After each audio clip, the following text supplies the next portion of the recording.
अस्सलाम वालेकुम दोस्तों, मैं हूं अज़हर काज़मी और आप देख रहे हैं काज़मी अली खान। दोस्तों, प्रीवियस वीडियोस में मैंने वीडियो शेयर की थी देसी सोलर इन्वर्टर की हकीकत। ये थंबनेल आपको स्क्रीन पे नज़र आ रहा है। इसमें हमने काफ़ी डिटेल से डिस्कस किया था कि सोलर इन्वर्टर होता क्या है, इसके फंक्शन क्या हैं, इसकी ब्लॉक डायग्राम को समझा था और इसमें जो जो मेन मसाइल चल रहे थे वो हमने इसमें डिस्कस किया था। इस वीडियो में जैसे कि आप देख रहे हैं थंबनेल पे कि मैंने उन मसाइल का हल आपके दोस्तों के साथ शेयर करना है जो भी प्रीवियस हमारी पीसीबी में, हमारे आईसी के प्रोग्राम में जो भी मसाइल आ रहे थे, जो मैंने प्रीवियस वीडियो में भी डिस्कस किया था, इस वीडियो में भी मैं रिवाइज कर देता हूँ। ये एक पीसीबी है आपके सामने लोकल सोलर इन्वर्टर की। इसमें ये 2010 आईसी लगा हुआ है 28 पिन का। प्रॉब्लम जो है वो इसके प्रोग्राम में है, यानी जो इसका प्रोग्राम ऑलरेडी लिखा गया है या मोस्टली जो हमारे इस वक्त टेक्नीशियन दोस्त हैं उनके पास प्रोग्राम अवेलेबल हैं, वो वीएफडी के लिए लिखा गया था, वेरिएबल फ्रीक्वेंसी ड्राइव। लेकिन हमने इसको यूज़ कर रहे हैं, हम इसको होम अप्लाइंसेस के लिए घरेलू इस्तेमाल में लेके आए हैं हम इसको, जिसकी वजह से हमें काफ़ी सारे प्रॉब्लम्स का सामना करना पड़ा है, जिसमें कुछ ये हैं कि मोबाइल का टच काम नहीं करता जब हम इस सोलर इन्वर्टर पे चलाते हैं उसको, या फिर लैपटॉप है हमारा, उसका कीपैड और टच माउस टच उसका काम नहीं करता। इस तरह जो हमारे सीसीटीवी कैमरास हैं वो काम नहीं करते, उनमें लहरें आना, डिस्टॉर्शन आना शुरू हो जाती है। इसी तरह को मोबाइल वाली डिवाइसेस हैं वो काम नहीं करती, सेटेलाइट रिसीवर है वो काम नहीं करता, उसके चैनल स्कैन नहीं होते। इस तरह की और भी छोटी मोटी और भी कुछ टीवीज़ हैं जिनमें लहरें आना शुरू हो जाती हैं। तो अब इनका सलूशन मार्केट में इस वक्त अवेलेबल है, क्योंकि पहले ये प्रोग्राम सबके पास सेम ही चल रहा था और इस वक्त भी मेजॉरिटी के पास वही प्रोग्राम अवेलेबल है जो 2010 में ये राइट करते हैं। लेकिन अब ये है कि 2010 के भी नए प्रोग्राम मार्केट में अवेलेबल हैं, आ चुके हैं, लेकिन वो अभी इतने ज़्यादा पॉपुलर नहीं हुए या सबके पास नहीं पहुँचे कि ये मसाइल ख़त्म हो सकें। इसमें जो टेक्निक यूज़ की गई थी इसमें, इसके प्रोग्राम में, एक तो इसकी मेमोरी थोड़ी कम है, लेकिन अगर मेमोरी को हम कंप्रोमाइज़ कर भी जाएं तो इसमें जो सॉफ्टवेयर वीएफडी वाले सॉफ्टवेयर में टेक्निक यूज़ की गई थी वो बाईपोलर की गई थी। लेकिन वो बाईपोलर में ये होता है कि उसमें दोनों साइडों पे आईजीबीटी हाई वाली साइड पे भी और लो वाली साइड पे भी काफ़ी ज़्यादा हमें डिस्टॉर्शन मिलती है, नॉइज़ काफ़ी मिलता है। उसको सप्रेस करने के लिए, उस नॉइज़ को फ़िल्टर करने के लिए हमें फिर कॉइल्स लगानी पड़ती हैं, एलसी फ़िल्टर लगाना पड़ता है। तो वो हमें फिर दोनों साइडों पे, इसकी लो साइड पे भी और हाई साइड पे भी यूज़ करना पड़ती थी। अब इसका जो लेटेस्ट जदीद सॉल्यूशन है, एक तो वो ये है कि इसमें सॉफ्टवेयर को चेंज किया जाए, ठीक है, जो नए तरीके से लिखा गया, उससे मामलात हल हो सकते हैं। उसके अलावा जो बेहतरीन सॉल्यूशन है जो मेरे पास है, आप दोस्तों के पास भी होगा, काफ़ी सारे दोस्त अब यूज़ कर रहे हैं, जो फ्यूचर में आपको मिलेगा, हर सोलर इन्वर्टर में लगा हुआ आपको मिलेगा, वो है मैक्सट्रॉनिक्स का ये मॉड्यूल। इस पे आज मैं बात करूंगा डिटेल से। हम इसके हार्डवेयर की बात करेंगे कि इसमें क्या क्या लगा हुआ है, ठीक है। हम इसके सॉफ्टवेयर की भी बात करेंगे, हम इसके फीचर्स, खसूसियात वगैरह पे भी बात करेंगे, कुछ इसके जो एहतियाती तदबीर हैं उन पे भी बात करेंगे। इसकी प्राइस भी मैं आप दोस्तों के साथ शेयर करता हूँ। इसको कौन कौन कैसे इस्तेमाल कर सकते हैं वो भी आप दोस्तों के साथ शेयर करता हूँ। इस मॉड्यूल ने हमारे वो तमाम मसाइल जो हमारे ये DSP 2010 के पुराने सॉफ्टवेयर में थे, सारे मसाइल हल कर दिए। इस मॉड्यूल के बाद अभी इस वक्त किसी किस्म का कोई मसला बाकी नहीं रहा। ये प्योर साइन वेव मॉड्यूल है और इसमें इसके सॉफ्टवेयर में जो टेक्निक यूज़ की गई है वो यूनिपोलर वाली की गई है। उसके क्या क्या फ़वाइद हैं वो भी मैं आपको बताता हूँ। इसमें और उसमें अगर हम इसमें और इसमें मैं कंपैरिजन करूँ तो इसमें क्या फ़र्क आएगा वो आप दोस्तों के सामने आ जाएगा इस वीडियो के देखने के बाद। तो सबसे पहले मैं शुरू करता हूँ इसके हार्डवेयर से। इसमें जो माइक्रो कंट्रोलर लगा हुआ है ये वाला 48 पिन का ये आईसी है और 64 KB इसकी मेमोरी है। 32 बिट का ये माइक्रो कंट्रोलर है। STM32F1 सीरीज़ है ये। पूरा नंबर इसका STM32F103 है। 48 पिन का ये आईसी है और 3.3 वोल्ट पे ये ऑपरेट होता है। 72 मेगाहर्ट्ज़ फ्रीक्वेंसी पे ये चल सकता है।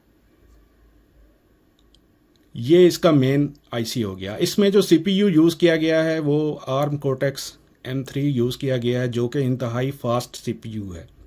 जो दोस्त अक्सर टीवी वगैरह के बोर्ड यूज़ करते हैं उनको पता होगा आर्म कोर्टेक्स के जो सीपीयू हैं वो टीवीज़ वगैरह में ज़्यादा यूज़ होते हैं, मोबाइल्स वगैरह में भी होते हैं, लेकिन उनकी फ्रीक्वेंसी कुछ और होती है। ये 72 मेगाहर्ट्ज़ वाला है। इसके अलावा आपको एक USB इंटरफेस नज़र आ रहा होगा। इस USB इंटरफेस के ज़रिए आप अपने मोबाइल और लैपटॉप के ज़रिए इसके ज़रिए कम्युनिकेशन कर सकते हैं। इसका डाटा ले सकते हैं लैपटॉप पे। एक सॉफ्टवेयर अवेलेबल है विंडोज़ का, उसके ज़रिए आप इसमें सॉफ्टवेयर कर भी सकते हैं, कॉपी भी कर सकते हैं, राइट भी कर सकते हैं और इसकी information Windows screen PC screen पे ले सकते हैं। उसके बारे में अगर ज़रूरत हुई तो हम बाद में डिस्कस कर लेंगे। एक इसमें बज़र दिया गया। बज़र इस वजह से दिया गया कि कोई भी एरर इसमें आएगा तो ये बज़र ये चलेगा, बज़र से आवाज़ आएगी कि एरर आ रहा है। अगर बंदा करीब नहीं भी होता तो बज़र से हमें पता चल जाता है कि कोई एरर या कोई नोटिफिकेशन हमें मिल रहा है। 28 पिन की ही इसमें कंपैटिबिलिटी है 3010 के साथ।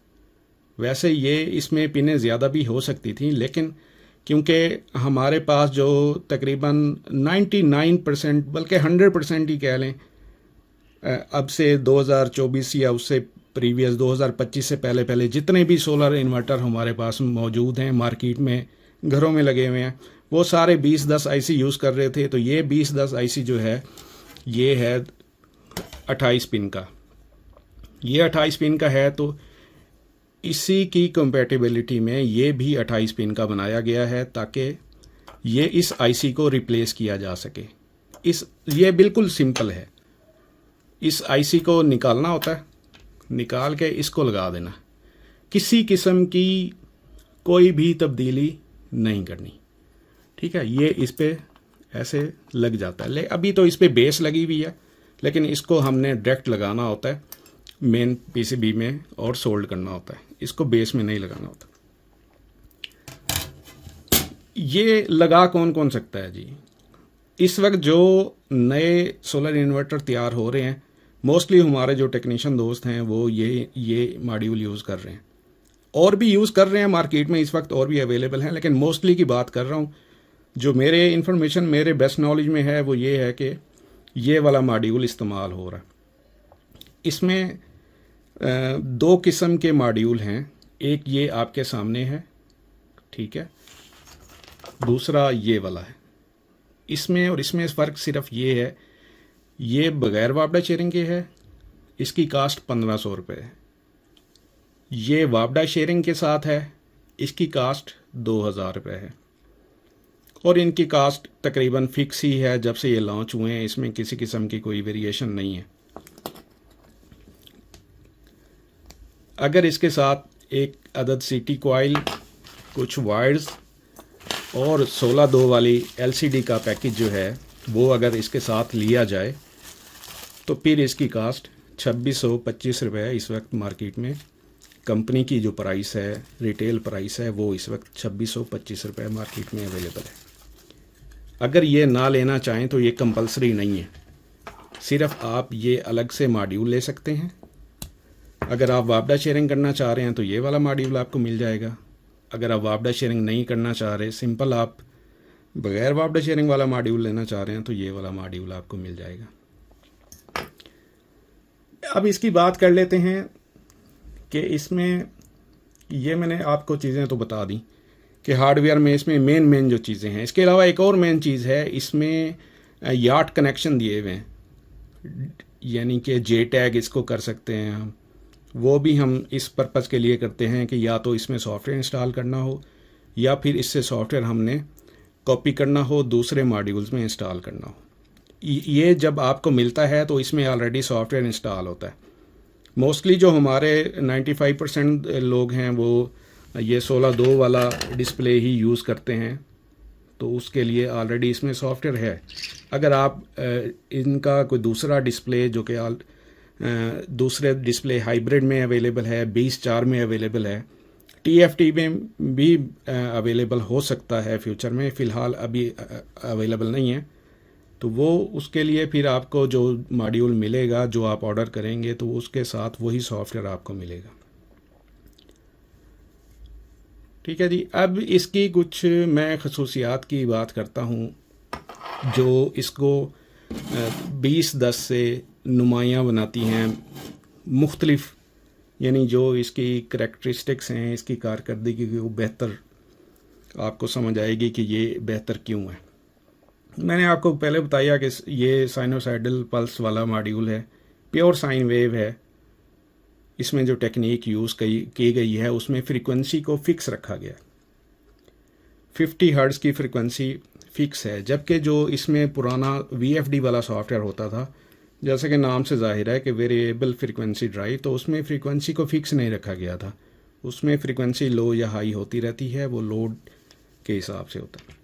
क्योंकि उसमें हमने मोटर ड्राइव करनी होती थी, तो मोटरों के लिए कोई इतना ख़ास मसला नहीं था, लेकिन हमने जब होम अप्लाइंसेस यूज़ करनी होती हैं, घरेलू अशिया यूज़ करनी होती हैं, तो उनमें जब फ्रीक्वेंसी लो हाई होती है तो उसमें बहुत प्रॉब्लम होता है।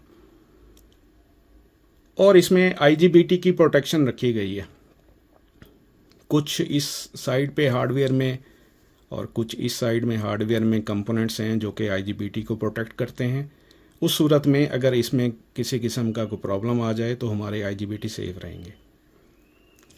इसके अलावा इसके अगर मैं सॉफ्टवेयर की बात करूं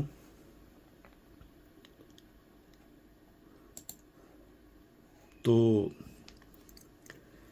ये 6 किलोहर्ट्ज़ से 18 किलोहर्ट्ज़, 6 किलोहर्ट्ज़ से 18 किलोहर्ट्ज़ कैरियर फ्रीक्वेंसी रखता है। यहाँ पे लिखा हुआ है ये 6 किलोहर्ट्ज़, ये देखें ये 6 किलोहर्ट्ज़ के यह जंपर है और ये 12 किलोहर्ट्ज़ का जंपर है, और यहाँ लिखा हुआ है 6 + 12 = 18। मैं इसको थोड़ा जूम कर लेता हूँ, ये देखें ठीक हो गया। अभी हमने 12 किलोहर्ट्ज़ पे जंपर किया हुआ है, और हम ये यूज़ करते हैं तो हम 12 किलोहर्ट्ज़ में करते हैं। उसकी वजह यह है कि अगर हम 18 किलोहर्ट्ज़ पे करेंगे तो हमें इसका रिज़ल्ट काफ़ी अच्छा मिलेगा, एफिशिएंसी हमारी काफ़ी अच्छी होगी, नॉइज़ नहीं होगा, IGBT हमारे हीट नहीं होंगे। लेकिन हमारे यहाँ मसला ये है कि हम जब इसे 18 किलोहर्ट्ज़ पे यूज़ करते हैं तो हमारे जो कंपोनेंट्स इसमें हमारी PCB में जो कंपोनेंट्स लगे होते हैं वो कोई इतने ख़ास अच्छे नहीं होते, इनकी क्वालिटी इतनी अच्छी नहीं होती कि हम इसको 18 पे यूज़ कर सकें। इसलिए हम मोस्टली इसको 12 पे ही यूज़ करते हैं ताकि हमारी कोई चीज़ डैमेज भी ना हो, IGBT भी हीट ना हो। और 6 की भी ऑप्शन दी गई है, अगर हमारे जो कंपोनेंट्स हैं, कपलर हैं या IGBTs हैं, इसके अलावा जो कंपोनेंट्स हैं अगर वो इतने अच्छे नहीं हैं तो इसको 6 किलोहर्ट्ज़ पे भी चलाया जा सकता है, लेकिन 12 किलोहर्ट्ज़ मेरे हिसाब में इसका बिल्कुल ठीक रहता है। इसमें क्रिस्टल भी लगा हुआ है। अगर इसमें क्रिस्टल लगा हुआ है तो फिर आपको इस PCB में क्रिस्टल लगाने की ज़रूरत नहीं है, ठीक है। ये वाला क्रिस्टल यहाँ पे लगाने की ज़रूरत नहीं पड़ती क्योंकि ऑलरेडी इसमें क्रिस्टल लगा हुआ है। बाकी ये जो TFT वाले मॉड्यूल हैं उनमें ये चीज़ आपको मिलेगी। ये 232 का IC है और ये TFT के कनेक्शन होंगे। यहाँ पे 3.3 का रेगुलेटर लगा हुआ है।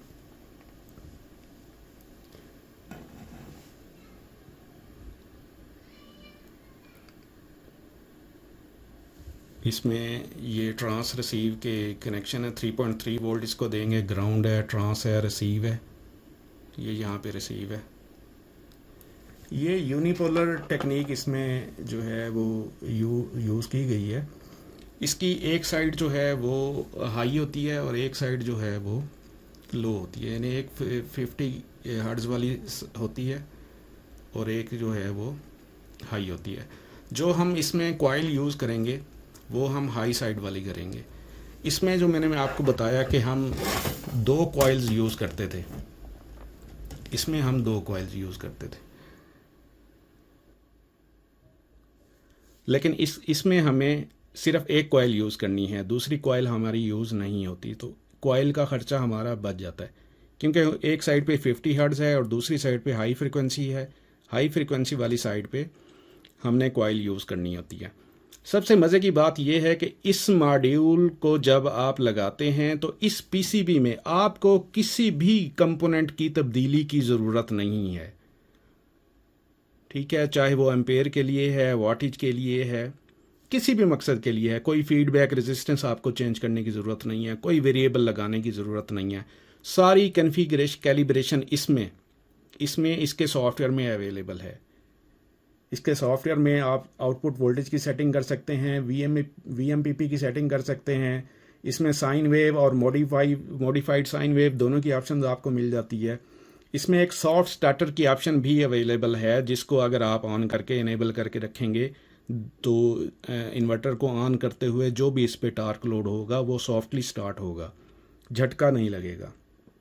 इसमें पीवी एम्पेयर की भी सेटिंग आप कर सकते हैं। इसमें एक और चीज़ है लो एसी इनेबल की, इसके सॉफ्टवेयर बड़ा बेहतरीन है। लो एसी इनेबल की ऑप्शन है कि उसमें यह है कि पीवी जितना भी आ रहा है पीछे से आगे अगर वोल्टेज ड्रॉप होते जा रहे हैं आउटपुट पे, तो एक हद है, लिमिट है कि 180 तक जाके वो इन्वर्टर आपका बंद हो जाए, या फिर वोल्टेज ड्रॉप होते रहें, कोई मसला नहीं है। अगर आपका आगे ऐसा कोई लोड चल रहा है जिस पे कम वोल्टेज भी हों तो कोई इशू नहीं है, तो आप उसको डिसेबल करेंगे तो ये नीचे 90 वोल्ट तक भी काम आपका इन्वर्टर करता रहेगा। और इसमें प्रोटेक्शन जो हैं, मैंने प्रोटेक्शंस तकरीबन इसमें तमाम प्रोटेक्शंस अवेलेबल, ठीक है। प्रोटेक्शंस इसमें क्या क्या हैं जो मोस्टली हमें प्रीवियस इसमें 2010 में प्रॉब्लम आया था, जिसकी वजह से हमारे आईजीबीटी जल जाते थे, तो वो इसमें ऐसा नहीं होगा। इसमें लो पीवी की ऑप्शन है, हम खुद से सेट कर सकते हैं कि हमारी लो पीवी क्या होनी चाहिए, या वीएमपीपी जैसे हम सेट करते हैं सोलर पैनल की बैक साइड पे देख के, तो वो हम अपने इसके सॉफ्टवेयर में सेटिंग कर सकते हैं कि यहाँ पे वीएमपीपी हमारा हो तो यहाँ पे आके हमारा ये इन्वर्टर ट्रिप करे। टेम्परेचर की ऑप्शन है, इसमें ओवरलोड की ऑप्शन है, पीवी हाई हो जाता है उसकी ऑप्शन है, पीवी लो हो जाता है उसकी ऑप्शन है, शॉर्ट सर्किट की ऑप्शन है इसमें, क्योंकि इसका प्रोसेसर बहुत फास्ट है तो इसमें शॉर्ट सर्किट की जो सेंसिंग है वो भी काफ़ी फास्ट है। लेकिन वो डिपेंड करता है कि हमारा जो पीसीबी है जहाँ से हमें फीडबैक मिलना है कि उसकी डिज़ाइनिंग कैसे की गई है। इसने अपना काम प्रॉपर तरीके से करना है, लेकिन इसको सारे जो सिग्नल हैं वो इसकी पिनों पे जो मिलने हैं वो पीसीबी फीडबैक रेजिस्टेंस वगैरह की तरफ से मिलने होते हैं। वो हमारा सर्किट अगर ठीक होगा तो ये भी हमारा प्रॉपर वर्क करेगा। जो भी दोस्त ऑलरेडी अपने घरों में सोलर इन्वर्टर यूज़ कर रहे हैं, घरों में, शॉप्स पे, कमर्शली जहाँ भी यूज़ कर रहे हैं, अगर वो चाहते हैं कि इसको रिप्लेस किया जाए, 2010 को, अगर उनके यहाँ मसाइल हैं, सीसीटीवी नहीं चल रहा या मोबाइल सही काम नहीं करता, कोई और मसाइल उनको आ रहे हैं, तो वो इस मॉड्यूल को ले सकते हैं। जैसे कि मैंने आपको पहले बताया कि ये इसके साथ कंपैटिबल है, बिल्कुल पिन टू पिन रिप्लेसमेंट है, तो जस्ट इसको लेना है, इसको निकालना है, इसको निकालने के बाद इसको लगा देना है, ठीक है, तो आपका काम ओके है। और बोर्ड में किसी किस्म की कोई तब्दीली करने की ज़रूरत नहीं है, ठीक हो गया। ये तो थी सारी बातें जो हमने इसकी डिस्कस कर ली। अब इसमें कुछ एहतियाती तदबीर हैं, जो एहतियाती तदबीर हैं कुछ समझ लें बहुत ज़्यादा ज़रूरी हैं, जो मैं समझता हूँ कि वो भी मैं डिस्कस करना चाहूँगा आप दोस्तों के साथ। एक तो ये कि इसको जब हमने बोर्ड में लगाना ठीक है, तो बेस में नहीं लगाना, हेडर वेडर किसी चीज़ में नहीं लगाना, डायरेक्ट इसको पीसीबी में ही हमने डिप करना है और फिर इसको सोल्ड कर देना। किसी किस्म की इसमें लूजिंग नहीं होनी चाहिए। ठीक हो गया। दूसरा ये है कि जब हमने इसको लगा लेना है, हमने अपने सोलर इन्वर्टर को ऑन कर लेना है, तो फिर हमने इसकी कैलिब्रेशन करनी है। कैलिब्रेशन की वीडियोस ऑलरेडी हमने शेयर की हुई हैं अपने चैनल पे, तो वो आप देखकर इसकी कैलिब्रेशन कर सकते हैं। इसके लोड की कैलिब्रेशन, एम्पेयर कितने चल रहे हैं तो उसको आपने प्रॉपर करना है, पीवी इनपुट कितनी है उसको आपने प्रॉपर करना है।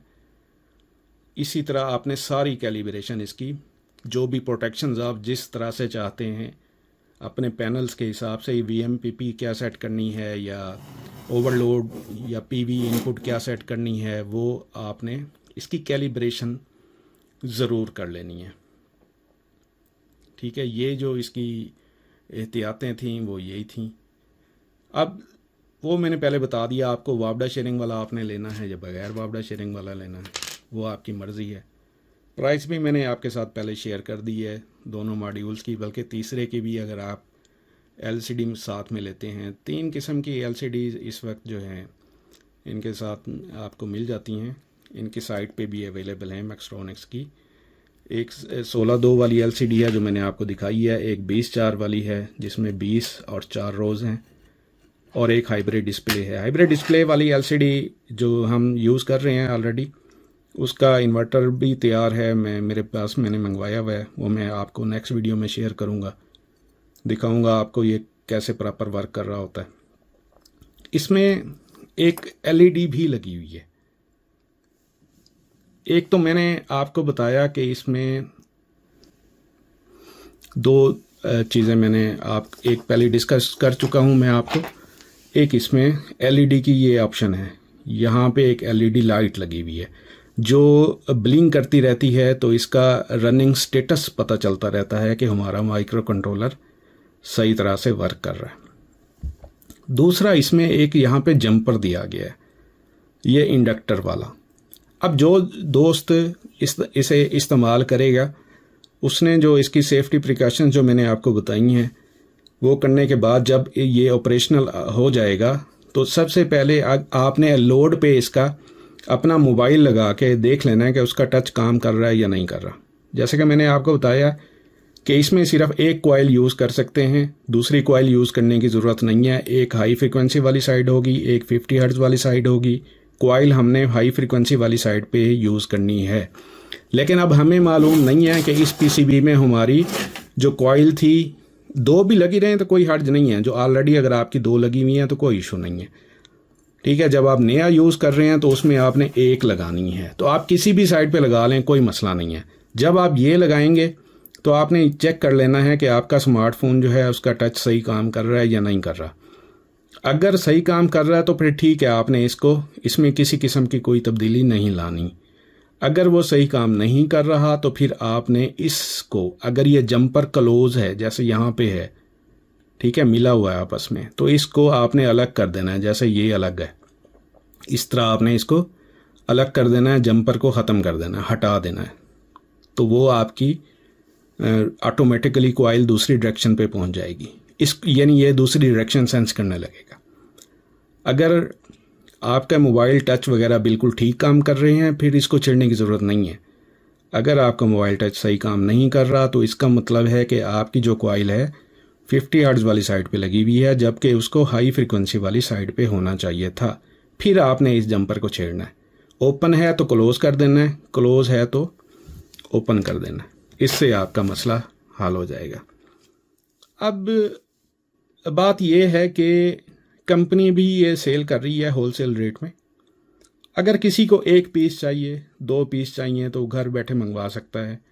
वो कैसे ऑर्डर कर सकता है? स्क्रीन पे आपको नंबर दे देता हूँ, हमारे गुलाम नबी भाई हैं, उनसे आप जो है व्हाट्सएप पे रब्ता करके उनको आप ऑर्डर दे सकते हैं। ये आपको आपके होम एड्रेस पे मिल जाएगा।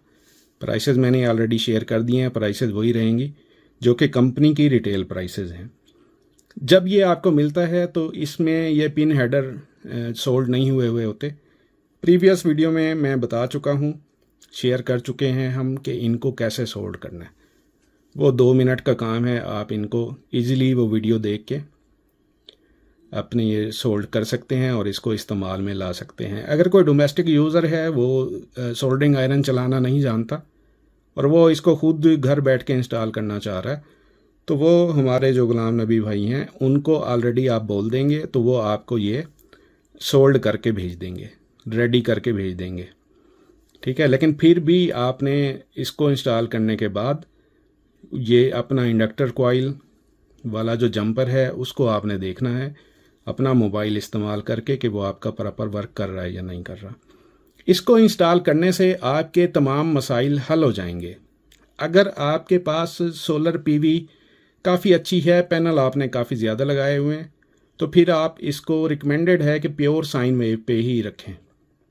अगर आपके पास पीवी कम है, सोलर पैनल कम लगे हुए हैं, लोड आपके पास ज़्यादा है, तो फिर आप इसको मॉडिफाइड पे रखेंगे। उससे ये होगा कि आपको आउटपुट वोल्टेज सही मिलते रहेंगे और इसके साथ कोई मसला नहीं होने वाला। बाकी मॉडिफाइड पे भी इसकी जो वेव है वो ना साइन वेव होगी ना स्क्वायर वेव होगी।